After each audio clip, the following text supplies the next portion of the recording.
as we discussed in our previous podcast, in our pre-election podcast, the ballot initiatives are probably the easiest ones to read as far as what they mean for how Americans feel about gun politics, or at least how Oregonians and Iowans feel about gun control, right? Because those are the two states that had initiatives. But you had the Iowa pro-gun initiative where they added the right to keep and bear arms to their state constitution, and they declared it an individual right, and they said that judges would have to use strict scrutiny anytime they consider a gun case moving forward.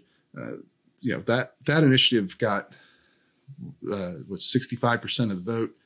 It ran well ahead of both the Republican governor who won and the longtime Republican senator Chuck Grassley, who won re-election as well. So that implies that a lot of Democrats in the state crossed over to vote for that ballot initiative. And the Oregon initiative, which has not been called yet, and is, I don't know, we don't want to speculate too much on what's going. Maybe it will pass, but the margin right now, I believe, is 50.9% for and 49.1% against. So it's obviously extremely tight. And you still see, if you look at the raw numbers right now, that the same effect happened there. You had more people vote for the Democratic senator who was up for re-election than voted for the ballot initiative. And the governor's race there was a little weird because it was a three-way race with Democrat turned independent who took like 10% of the vote. And so if you combine the two Democrats, basically, they got more votes than the ballot initiative got. Although the Democrat who won got fewer votes, but she didn't have to get to 50% to win because of the split race. So, again, I think what you see there is that there must have been a significant number of Democrats who crossed over to vote against that initiative, which puts in place a permit to purchase requirement and confiscation of magazines that hold more than 10 rounds and a few other things.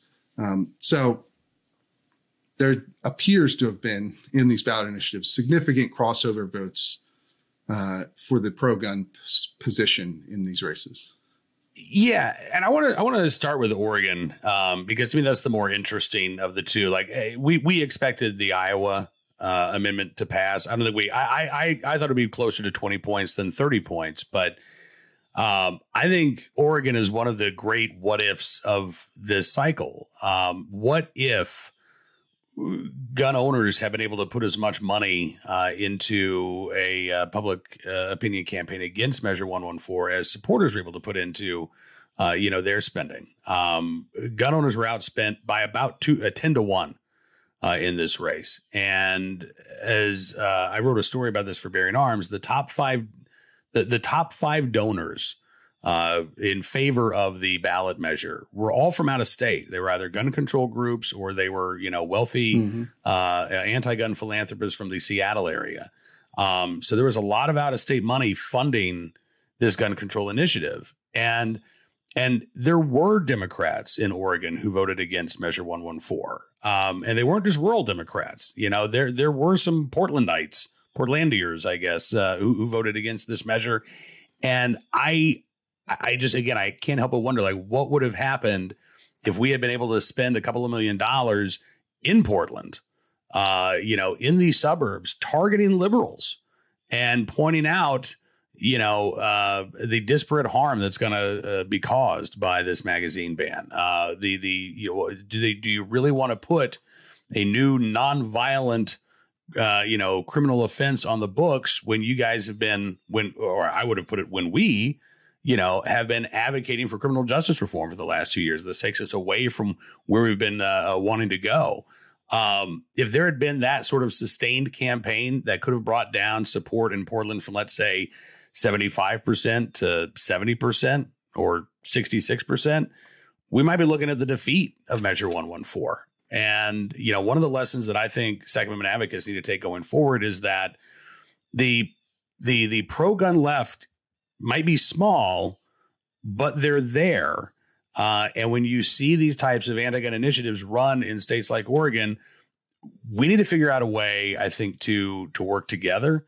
And in some cases, we might just need to figure out a way to support our, liberal gun owning friends financially or otherwise to help them get the message out to their communities.